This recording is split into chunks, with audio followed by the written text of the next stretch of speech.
Welcome students, good morning all of you. कल बेटा हम लोगों ने गाउस का नियम था उसके अनुप्रयोग ये चैप्टर स्टार्ट किया था, चैप्टर नंबर 2। तो इसमें हमने कल जो क्लास ली थी हिंदी मीडियम में, उसमें पहली हेडिंग मैंने पढ़ी थी क्षेत्रफल सदिश। क्षेत्रफल सदिश के बारे में उसका एरिया वेक्टर का हम लोगों ने फार्मूला निकाला था।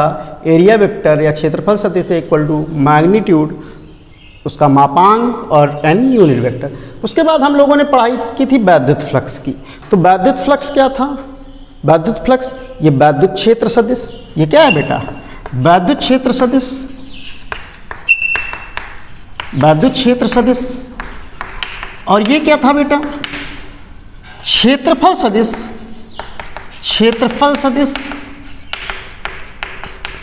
इन दोनों का अदिश गुणन या डॉट प्रोडक्ट होता था, ई डॉट ए। और ई डॉट ए को हमेशा बेटा ई ए कॉस थीटा लिखते हैं। अदिश गुणन में ई डॉट प्रोडक्ट ए ई ए कॉस थीटा होता है। इसकी यूनिट हम लोगों ने पढ़ी थी न्यूटन मीटर स्क्वायर कूलम की पावर -1।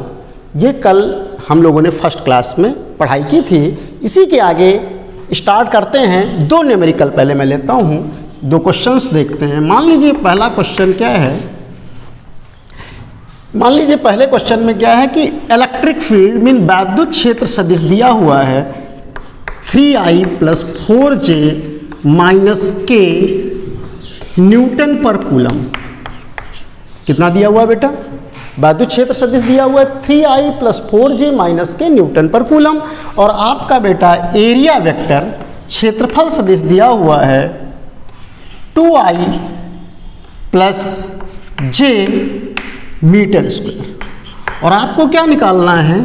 आपको वैद्युत फ्लक्स की गणना करनी है। तो वैद्युत फ्लक्स की गणना कैसे करेंगे बेटा? वैद्युत फ्लक्स का फार्मूला क्या है? वैद्युत फ्लक्स का फार्मूला देखिए, phi = E dot product A। तो इसी फार्मूले में हम लोग पुट करते हैं। तो फाई E = क्या लिखेंगे बेटा? E dot product A। तो फाई आपका हो जाएगा, E की वैल्यू क्या है देखो, 3I + 4J - K। और A की वैल्यू क्या है बेटा? Dot product 2I + J। अब आपको डॉट प्रोडक्ट तो करना आता होगा। डॉट प्रोडक्ट में क्या करते हैं? I को I से कर लेते हैं, J को J से कर लेते हैं और K को K से। क्योंकि आपको पता है I डॉट I कितना होता है? 1।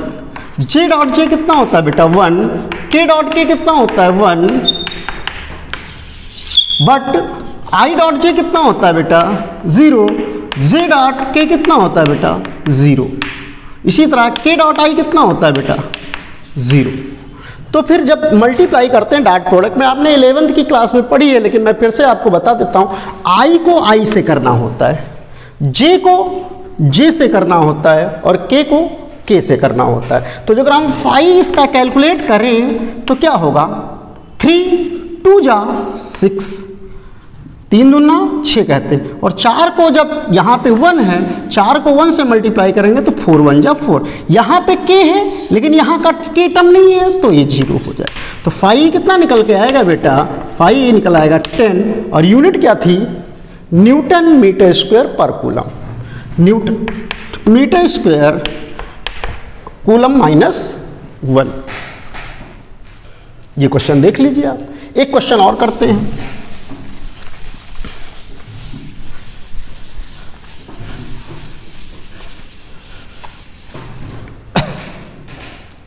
मान लीजिए क्वेश्चन हमारा ये सेकंड क्वेश्चन है। एक वर्ग है, एक वर्ग एक समान वैद्युत क्षेत्र में रखा है, जिसका परिमाण E 1 × 10⁻² न्यूटन पर कूलम है। वर्ग की भुजा वर्ग की भुजा 1 मीटर है तथा वर्ग का क्षेत्रफल सदिश वैद्युत क्षेत्र के साथ 60 डिग्री का कोण बना रहा है।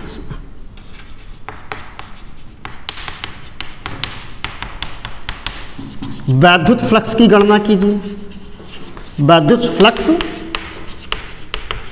ज्ञात करो। तो अब बेटा कैसे करेंगे, देखिए यहां पे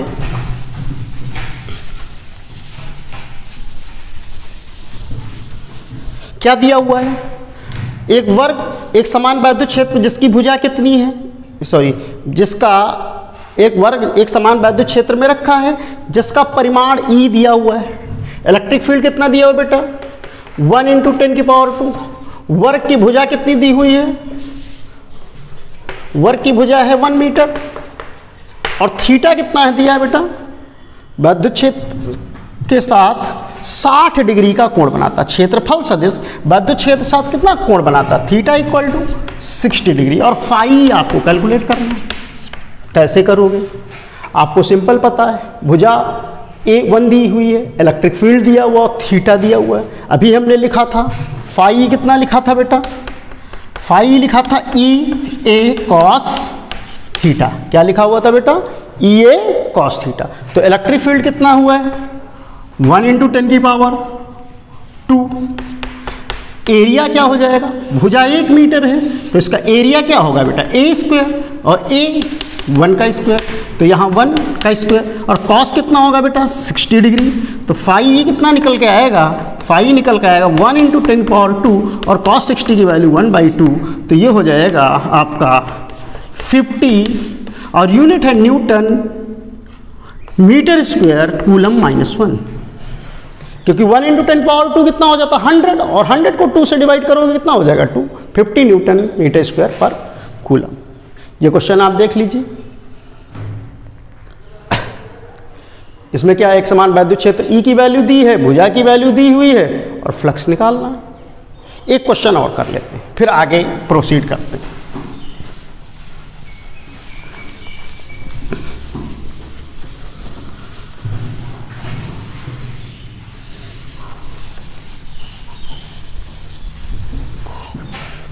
क्वेश्चन क्या है हमारा, मान लेता हूं एक क्वेश्चन नंबर 3 है, एक वर्ग ही ले लेता हूं जिसकी भुजा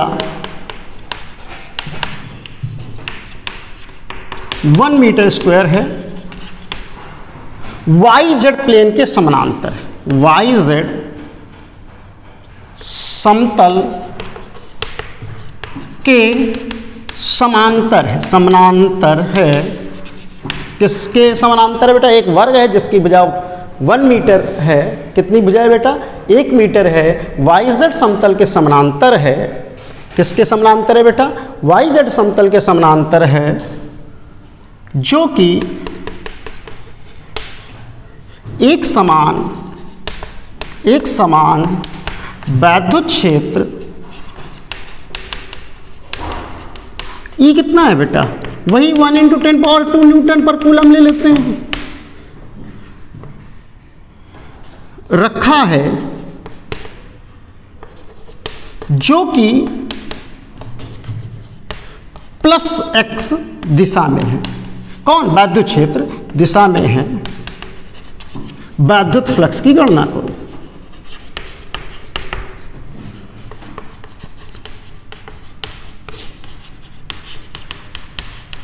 वैद्युत फ्लक्स की गणना करो। तो वैद्युत फ्लक्स कैसे हम लोग निकालते हैं, अभी आपको फार्मूला मालूम है वैद्युत फ्लक्स का निकालने का। तो वैद्युत फ्लक्स निकालने का फार्मूला क्या होता है, फाई = बेटा क्या होता है E.A। कितना होता है E.A। तो इलेक्ट्रिक फील्ड कितना है 1 × 10⁻² न्यूटन पर, और किस दिशा में बेटा x दिशा में। किस दिशा में, वैद्युत क्षेत्र देखो कितना है 1 × 10⁻² न्यूटन पर कूलम, और किस दिशा में है बेटा पॉजिटिव x दिशा में। अब आप एक बात बताइए कि पॉजिटिव x दिशा, क्योंकि वैद्युत क्षेत्र भी एक सदिश है, और पॉजिटिव x दिशा का वेक्टर क्या होता है I होता है, हमने बताया था I कैप। तो जो अगर हम ई लिखेंगे तो कितना लिखेंगे, ई लिखेंगे तो लिखेंगे 1 × 10⁻², आई कैप न्यूटन पर कूलम। अब हमें एरिया वेक्टर चाहिए, क्या चाहिए बेटा, एरिया वेक्टर। हमें क्या चाहिए, एरिया वेक्टर चाहिए, हमें एरिया वेक्टर चाहिए। तो वर्ग है जो किस प्लेन के समानांतर है, YZ प्लेन के समानांतर, तो वर्ग का एरिया कितना होगा, क्योंकि एरिया वेक्टर निकालने के लिए हमने क्या फार्मूला पढ़ा था, मैग्नीट्यूड एन यूनिट वेक्टर, कल हमने पढ़ाई की थी। तो मैग्नीट्यूड क्या हो जाएगा, क्योंकि भुजा एक है तो एक उसका एरिया कितना हो जाएगा, भुजा का स्क्वायर 1 स्क्वायर, तो ए वेक्टर कितना आ जाएगा बेटा 1 स्क्वायर। अब जब मैंने कल बताया था YZ प्लेन की समानांतर है, तो बोला गया था जो ना हो XYZ में उसी को हम लगा लेते हैं वेक्टर में। तो यहाँ पे क्या लगेगा, x नहीं है इसलिए I लगेगा। तो आपका एरिया वेक्टर कितना निकला बेटा, I मीटर स्क्वायर। अब हमें फ्लक्स निकालने के लिए क्या फार्मूला पता है, फ्लक्स निकालने के लिए फार्मूला पता है, phi is equal to E dot ए।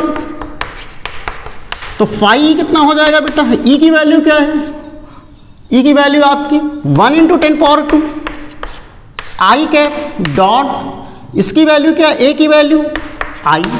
अब इसका डॉट प्रोडक्ट अभी कहा गया था, आई डॉट आई कितना होता है 1 होता है, तो ये वैल्यू कितनी आ जाएगी 1 × 10⁻², newton metre square coulomb -1। I hope आप इस क्वेश्चन को समझ गए होंगे। हमने 3 क्वेश्चन आपके लिए प्रैक्टिस के लिए करा दिया है। आपके पास जो भी बुक्स हो, बालाजी, नूतन या NCERT, उसमें ऐसे कुछ प्रॉब्लम्स शुरुआत में दिए हुए होंगे, उन प्रॉब्लम्स को आप करिए और जो ना आए बेटा उनको हमसे पूछिए। आगे चलते हैं।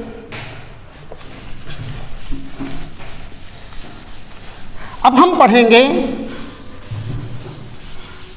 कोण व घन कोण। क्या पढ़ेंगे बेटा, हम कोण पढ़ेंगे और घन कोण पढ़ेंगे।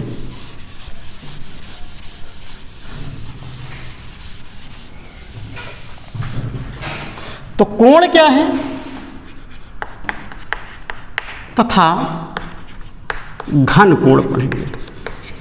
ये 2 हेडिंग हम लोग पढ़ेंगे। कोण मतलब एंगल पढ़ेंगे, क्या पढ़ेंगे बेटा, एंगल एंड सॉलिड एंगल, ये 2 हेडिंग पढ़ेंगे। तो कोण के बारे में आप एंगल के बारे में पहले से ही जानते हैं। क्या जानते हैं, कोण क्या है, कोण के बारे में आपको पता है, एंगल के बारे में आपको ऑलरेडी पता है कि इसका यूनिट क्या होता है बेटा, यूनिट का डिग्री में होता है, जैसे 60 डिग्री, 30 डिग्री, 20 डिग्री, इसके बारे में आप पहले से जानते हैं। कोण है क्या, देखिए आपको ये मालूम होगा, मान लीजिए ये क्या है, एक सर्कल है, ये क्या है, सर्कल मतलब एक वृत्त है। ये क्या है बेटा, एक वृत्त है जिसकी त्रिज्या कितनी है, r है। कितनी त्रिज्या है बेटा, मान लीजिए एक वृत्त है, इसकी त्रिज्या कितनी है बेटा, r है। मान लो इस पे एक हम चाप कट करते हैं। क्या कट करते हैं बेटा, एक चाप लेते हैं, ये चाप लिया तो ये भी रेडियस c होगी, ये भी r हो। तो ये केंद्र पर, जो इसका केंद्र c माने, तो ये केंद्र पर कितना कोण अंतरित करेगा, कितना कोण बनाएगा, और जिसकी चाप की लंबाई s हो। तो कोण का फार्मूला आपको पता होगा, क्या है, कोण का फार्मूला होता है बेटा चाप बटे त्रिज्या, और यूनिट इसकी क्या निकल के आती है बेटा, रेडियन में निकल के आती। क्या निकल के आती है, रेडियन। इसको शॉर्ट फॉर्म में RAD भी लिख लेते हैं लोग। क्या लिख लेते हैं बेटा, RAD। तो चाप कितना है यहाँ पे, कोण देखो थीटा दिख रहा है, तो थीटा इक्वल टू चाप कितना है S, और रेडियस कितनी है R, और इसको लिखेंगे रेडियन में। ये कोण के बारे में आपने पढ़ा होगा 6, 7, 8 क्लास में, सबको मालूम है। चलिए थोड़ा और इसको बढ़ाते हैं। मान लीजिए ये कोई ये एक रॉड है, क्या है बेटा, एक रॉड है, एक छड़ है मान लेता हूँ, और यहाँ पे आप ये क्या है, आंखें हैं, मान लो आप यहाँ से देखते हो, क्या देखते हो बेटा, ये आँखें हैं। यहाँ से आप देखते हो तो रॉड ये आपकी AB है, तो ये रॉड आपकी आँखों पे क्या है, एक कोण बनाएगी, क्योंकि क्या है, एक लाइन ये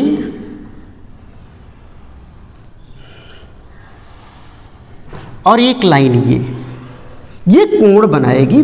मान लीजिए इसको कहते हैं थीटा डैश। ये कितना कोण बना रही है बेटा, थीटा डैश। तो इस कोण को हम कैसे मापें, इस कोण की वैल्यू हम कैसे मापें, क्योंकि रॉड के ये आपका B पॉइंट और ये रॉड का A पॉइंट आपकी आंखों पे एक कोण बनाता है। इस कोण थीटा डैश की वैल्यू हम कैसे निकालें, तो इस थीटा डैश की वैल्यू निकालने के लिए सबसे पहले क्या करना होता है बेटा, एक वृत्त बनाना होता है। क्या बनाना होता है, एक वृत्त बनाना होता है। समझ गए। अब जब ये वृत्त बनाओगे तो जो अगर आप इसको एक्सटेंड करें, तो जब इसको एक्सटेंड करेंगे, इसको बढ़ाएंगे, ये बढ़ाया आपने, और बेटा मान लो ये लाइन आपने बढ़ाई, तो ये यहाँ पे एक चाप कट कर रहा है या नहीं कट कर रहा है, क्या कट कर रहा है बेटा, एक चाप बना रहा है। और इस चाप की लंबाई को जो अगर हम S डैश ले लें, क्या ले लें बेटा, S डैश, और इसकी कुछ ना कुछ यहाँ पे रेडियस भी निकल के आएगी, मीजर कर लिया जाए, जो अगर माप लिया जाए, इसको मापा जाए तो यहाँ एक रेडियस बनेगी। तो अगर हम थीटा डैश की वैल्यू निकालें तो थीटा डैश हमारा निकलेगा चाप बटे त्रिज्या, तो S dash upon R dash radian. ये आपको पता है कोण कैसे मेजर करते हैं, कोण ऐसे ही मेजर किया जाता है। जो अगर हम कंप्लीट एंगल देखें, पूरा कोण देखें, तो पूरा कोण, ये पूरा कोण कितना बनेगा, जो इसकी वैल्यू हम लोग निकालना चाहें तो सबसे पहले पूरा चाप बनाएंगे। अब ये पूरा चाप कितना है बेटा, जो इसकी रेडियस R है, तो पूरा चाप ये आपके इसके सरकमफेरेंस के बराबर होगा। तो कंप्लीट एंगल जो कहें, पूरे वृत्त के कारण कितना कोण बनेगा, तो चाप बटे त्रिज्या लगाएंगे। और चाप कितना है बेटा, यहाँ जब पूरा वृत्त होगा तो यस कितना हो जाएगा, ये इसकी परिधि हो जाएगी। क्या हो जाएगी बेटा, और परिधि, और वृत्त की परिधि कितनी होती है, जो इसकी त्रिज्या R है, तो परिधि आपकी हो जाएगी 2 पाई, सॉरी R कैपिटल है, 2 पाई R। कितना हो जाएगा बेटा, 2 पाई R। वृत्त की पूरी परिधि कितनी हो जाएगी बेटा, 2 पाई R, और त्रिज्या कितनी है, R है, तो R R कैंसिल हो जाएगा।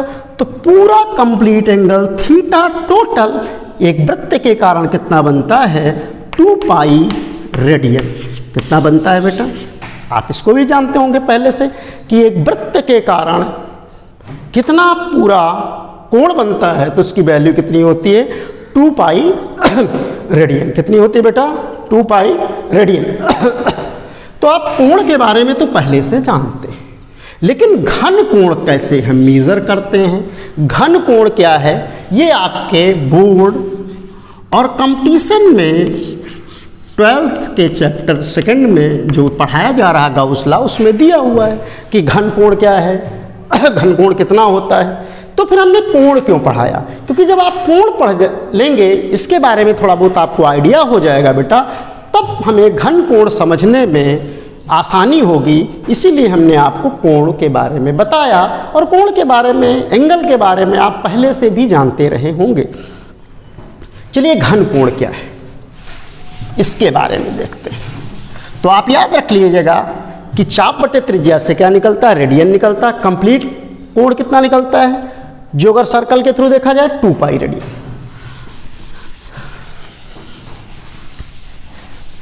मान लो बेटा वो रॉड ना होती, दीवाल होती, जिस रूम में आप बैठे हैं वो दीवाल होती, जो अगर रॉड की जगह दीवाल होती, मान लो रॉड की जगह क्या होती बेटा, ये दीवाल होती, तो क्या होता, ये दीवाल होती मान लो, और ये आप यहाँ आंखों से मान लीजिए देख रहे होते। तो अब ये वाली लाइन, ये वाली लाइन और ये वाली लाइन और ये वाली लाइन, हर लाइन अलग अलग यहाँ पे कोण बनाएगी, लेकिन ये पूरा का पूरा सरफेस, ये पूरा का पूरा सरफेस आपका, ये हमें इसको अपेक्स बोला जाता है। क्या बोला जाता है बेटा? इस अपेक्स पे एक सॉलिड एंगल बनाता है। क्या बनाता है बेटा? सॉलिड एंगल बनाता है। क्या बनाता है बेटा? सॉलिड एंगल बनाता है। अब इस सॉलिड एंगल की वैल्यू को हम कैसे कैलकुलेट करते हैं? जैसे ये रॉड थी, तो ये हमारे आंखों पे एक एंगल बनाया था। इस केस में हमने क्या किया था? पहले इसको एक्सटेंड किया था और एक्सटेंड करने के बाद एक वृत्त बनाया था। लेकिन सॉलिड एंगल मेजर करने के लिए आप वृत्त ना बना के यहाँ पे क्या बनाते हैं बेटा? गोला बनाते हैं। क्या बनाते हैं बेटा? गोला बनाना पड़ता है। क्या बनाना पड़ता है बेटा? गोला। क्या बनाते हैं आप? गोला। और मान लीजिए ये सरफेस एरिया, इसको थोड़ा एक्सटेंड कर लें आप, प्रोजेक्शन ले लें, तो जो अगर ये सरफेस एरिया आपका मान लो ये ds बनता है। सरफेस एरिया मतलब पृष्ठ, जैसे मान लेता हूँ ये पृष्ठ कितना बन रहा है?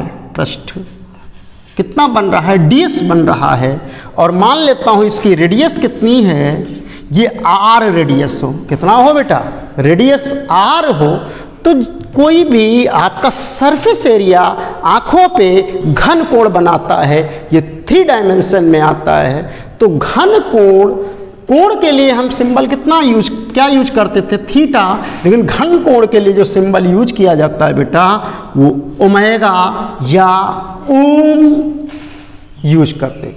कोण के लिए तो थीटा यूज किया जाता है, लेकिन घन कोण के लिए ओमेगा या ओम यूज किया जाता है। तो डी ओमेगा जो अगर हमें निकालना हो तो इसका फार्मूला आप याद करेंगे, that is the surface area ds upon ये जो आपकी रेडियस बनेगी r का स्क्वायर। घन कोण के लिए क्या होता है बेटा? कोण के लिए चाप बटे त्रिज्या होता है। तो घन कोण के लिए जो गोले पे पृष्ठ क्षेत्रफल ds बनेगा और जो उसकी त्रिज्या का स्क्वायर r स्क्वायर होगा, ये घन कोण का फार्मूला है। इसको आप बेटा लर्न कर लीजिए। कोण की यूनिट क्या होती है? रेडियन होती है। तो घन कोण की यूनिट होती है आपकी स्टेरेडियन। क्या होती है? स्टेरेडियन। क्या होता है बेटा? स्टेरेडियन। अब इसको शॉर्ट फॉर्म में हम लोग डी ओमेगा को, स्टेरेडियन को ds by r square S R से भी लिख लिया जाता है। स्टेरेडियन का शॉर्ट फॉर्म SR ले लेते हैं। जैसे यहाँ रेडियन का शॉर्ट फॉर्म RAD लिख लिया जाता है, उसी तरह घन कोण का शॉर्ट फॉर्म बेटा क्या होता है? SR होता है। चलिए आगे देखते हैं।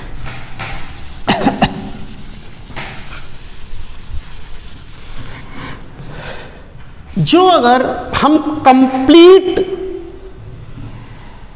सॉलिड एंगल निकालना चाहें, तो कंप्लीट सॉलिड एंगल निकालने के लिए पूरे गोले को क्या करना पड़ेगा? कंप्लीट करना पड़ेगा। और पूरे गोले का पृष्ठ क्या होता है? गोलीय पृष्ठ आपने 10th में पढ़ा होगा। पूरे गोले का पृष्ठ S होता है 4 पाई r स्क्वायर। जैसे पूरे वृत्त की परिधि 2 पाई r होती, यहाँ पे गोला बनता है और पूरे गोले का पृष्ठ क्या होता है बेटा? 4 पाई r स्क्वायर। तो पूरा एंगल जो अगर हम डी ओमेगा निकालें तो ds या s की जगह क्या लिखेंगे? 4 पाई r स्क्वायर और रेडियस है r स्क्वायर। तो r स्क्वायर कैंसिल हो जाएगा, तो ओमेगा आपका आ जाएगा 4 पाई स्टेरेडियन। तो आप याद कर लीजिए, कंप्लीट एंगल वृत्त के कारण कितना बनता है? 2 पाई रेडियन। लेकिन पूरे गोले के कारण जो संपूर्ण घन कोण निकलता है वो 4 पाई स्टेरेडियन निकल के आता है, जिसका यूज हम आगे के डेरिवेशन में करेंगे। गाउस लॉ या कुछ क्वेश्चंस जो अगर हमें करने होंगे बेटा, तो उनके लिए हम इसका यूज करेंगे। चलिए घन कोण के बारे में थोड़ा और देखते हैं। क्या करते हैं? घन कोण के बारे में थोड़ा और देखा जाए। जो कोई कोनिकल पार्ट है, कोन है, कोन मतलब शंकु है। मान लेता हूँ ये एक शंकु है, ये 3D स्ट्रक्चर बनता है बेटा।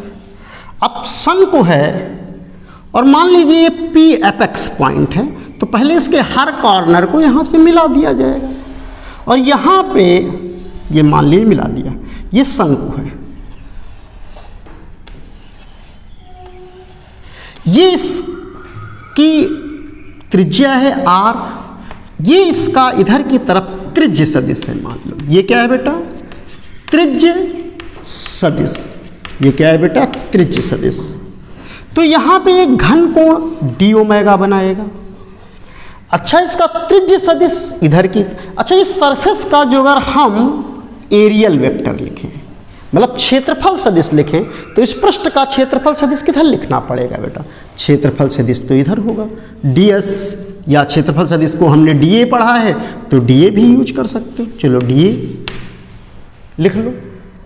और dA क्षेत्रफल सदिश के लिए बेटा एक बात ध्यान रखो, क्षेत्रफल सदिश के लिए चाहे आप ds या s यूज कर सकते हैं, या क्षेत्रफल सदिश क्षेत्रफल एरिया तो dA या A भी लिखा जा सकता है। dA इनफाइनाइटली स्मॉल के लिए लिखा जाता है, ds इनफाइनाइटली स्मॉल के लिए, और उसकी कंप्लीट एरिया को लिखा जाता है। dA इनफाइनाइटली स्मॉल के लिए लिखा जाएगा, A उसके कंप्लीट के लिए लिखा जाएगा। तो बेटा त्रिज्य सदिश और मान लो इसका एरियल वेक्टर dA या इसी को हम ds मान लें, जो अगर क्षेत्रफल सदिश और त्रिज्य सदिश एक ही दिशा में है, मान लीजिए क्षेत्रफल सदिश और त्रिज्य सदिश एक ही दिशा में हो, तो उस केस में सॉलिड एंगल डी ओमेगा लिखने के लिए हम ds बाय आर स्क्वायर लेते हैं। क्या लेते हैं बेटा, ds बाय आर स्क्वायर लिया जाता है। ये बात याद करेंगे। लेकिन कुछ केस मान लो ऐसे हों जिनमें क्षेत्रफल सदिश और आपका त्रिज्य सदिश एक दिशा में ना हो। एग्जाम्पल के तौर पे लेते हैं, मान लीजिए एक हमारा कोण ये है, अब ये कोण ये है हमारा,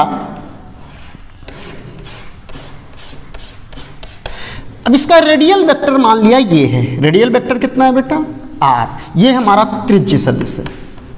क्या है, त्रिज्य सदिश है।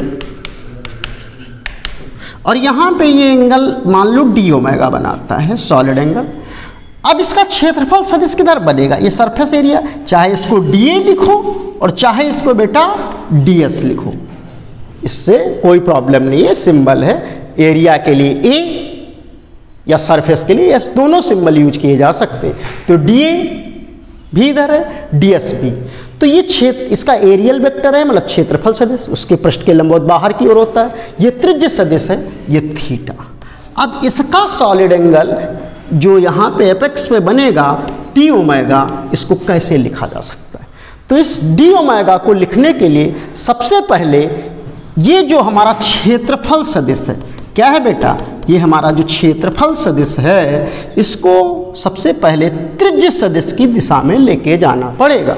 ये क्षेत्रफल सदिश को त्रिज्य सदिश की दिशा में लेके जाना पड़ेगा। तो ये त्रिज्य सदिश है,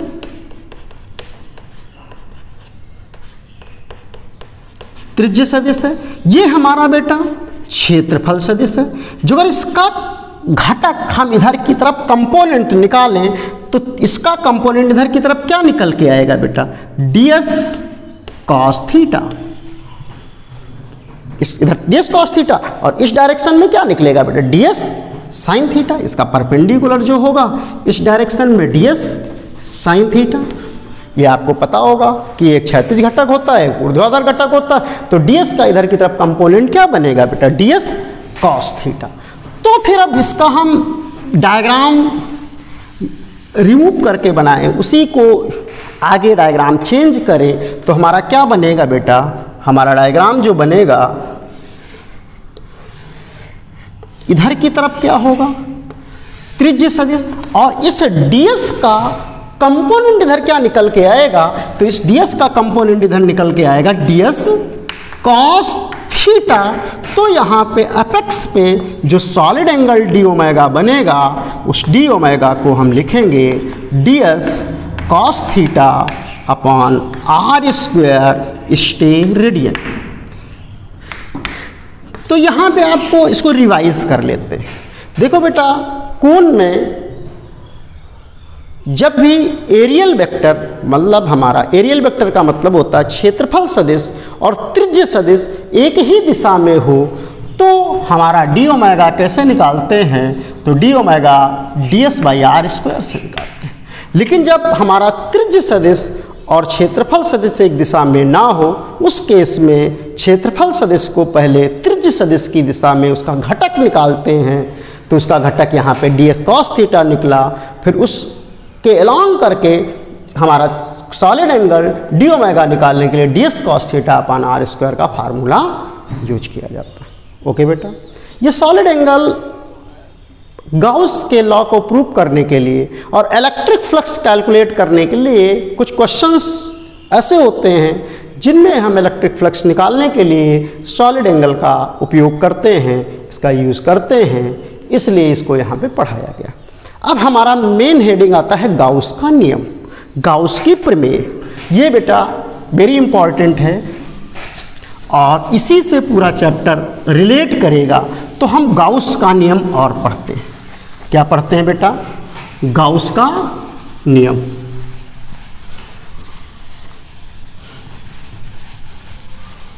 गाउस का नियम क्या कहता है? गाउस का नियम ये वेरी इंपॉर्टेंट है। इस पूरे चैप्टर में गाउस का नियम वेरी इंपॉर्टेंट है। गाउस का नियम, इसका प्रूवमेंट मतलब इसका उत्पत्ति, डेरिवेशन और इससे रिलेटेड कुछ अनुप्रयोग इस पूरे चैप्टर में हम लोग पढ़ेंगे। तो गाउस का नियम क्या है, पहले इसको सुनिए बेटा। मान लीजिए कोई बंद पृष्ठ है। बंद पृष्ठ कैसा भी हो सकता है, ये भी बंद पृष्ठ हो सकता है, ये भी बंद पृष्ठ हो सकता है, आपका ऐसा भी बंद पृष्ठ होता है। कोई भी क्लोज सरफेस है। क्या है बेटा? कैसा भी क्लोज सरफेस है। कैसा सरफेस है? बंद पृष्ठ। ये क्या है? कोई भी बंद पृष्ठ है। मान लीजिए ये बंद पृष्ठ है, ये बंद पृष्ठ है। तो किसी भी बंद पृष्ठ से कितना वैद्युत फ्लक्स निकलता है, इससे कितना वैद्युत फ्लक्स निकलना या आना, मतलब कह सकते हैं गुजरता है। वैद्युत फ्लक्स गुजरता है, उसी के बारे में गाउस साहब ने अपना नियम दिया है। क्या दिया है गाउस साहब ने अपना नियम? किसी भी बंद पृष्ठ से गुजरने वाला वैद्युत फ्लक्स किसके बराबर होता है, इसी के बारे में गाउस साहब ने बेटा बताया है। तो गाउस साहब ने क्या बताया सुनिए। इसको जो अगर मैथमेटिकली लिखें तो phi E is equal to होता है q enclose upon epsilon nought. Phi क्या है बेटा? वैद्युत फ्लक्स। क्या है बेटा? वैद्युत फ्लक्स। और क्यू बंद पृष्ठ के अंदर, बंद पृष्ठ के अंदर उपस्थित कुल आवेश, उपस्थित कुल आवेश क्या होता है बेटा? बंद पृष्ठ के अंदर उपस्थित कुल आवेश होता है। तो जो अगर ये जो मैथमेटिकल एक क्वेश्चन लिखी हुई है, गणितीय समीकरण लिखा है, जो अगर इसको हम लोग बेटा स्टेटमेंट में बोले तो क्या कहेंगे? सुनिए, गाउस साहब ने दिया तो इसको कहेंगे गाउस के नियम के अनुसार। ना तो मेरा नियम है बेटा, ना तो आपका है, गाउस साहब। तो गाउस के नियम के अनुसार किसी भी बंद पृष्ठ से गुजरने वाला वैद्युत फ्लक्स, किसी भी बंद पृष्ठ से गुजरने वाला वैद्युत फ्लक्स उस बंद पृष्ठ के अंदर उपस्थित आवेश का 1 एप्सिलॉन नॉट गुना होता है। अगर इसको स्टेटमेंट में लिखें तो क्या लिखेंगे? किसके? गाउस के नियमानुसार, गाउस के नियमानुसार किसी बंद पृष्ठ से गुजरने वाला वैद्युत फ्लक्स वैद्युत फ्लक्स उसमें उपस्थित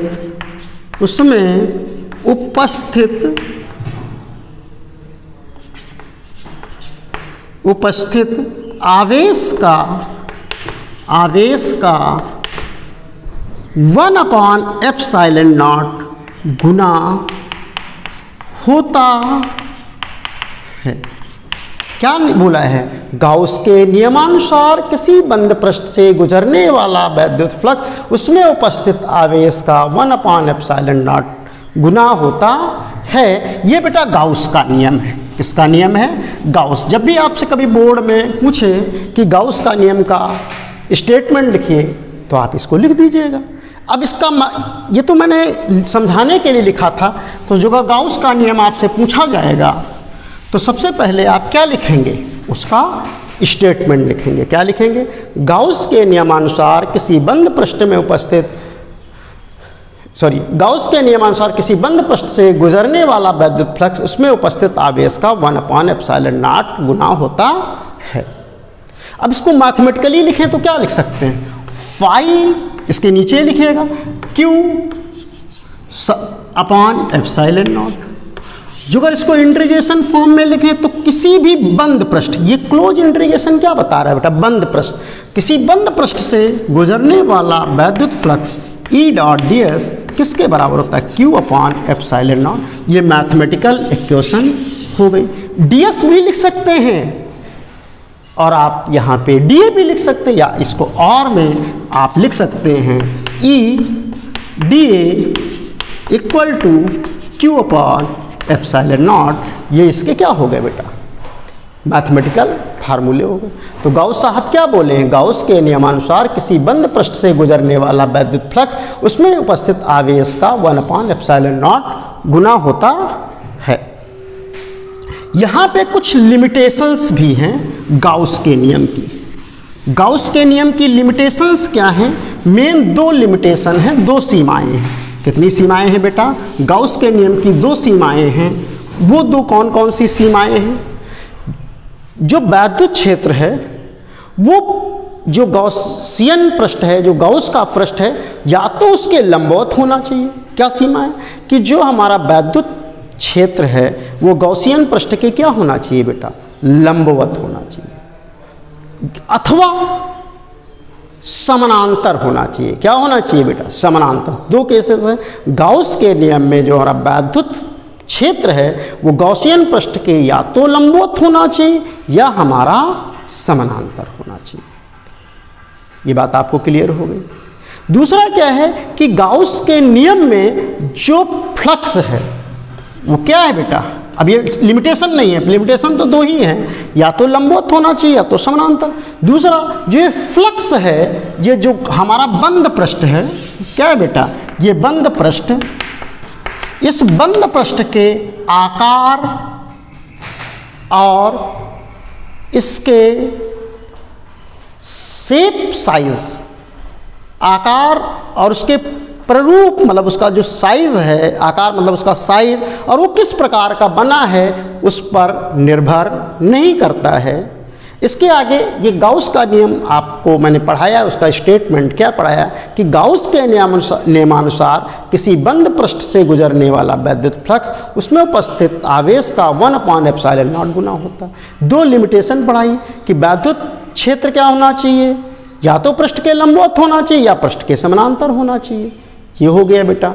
अब जो है इसका जो डेरिवेशन है, प्रूवमेंट है कि Q/ε0 का जो डेरिवेशन है ये हम लोग नेक्स्ट क्लास में करेंगे बेटा। आज की क्लास को हम कंप्लीट करते हैं। Okay, thank you.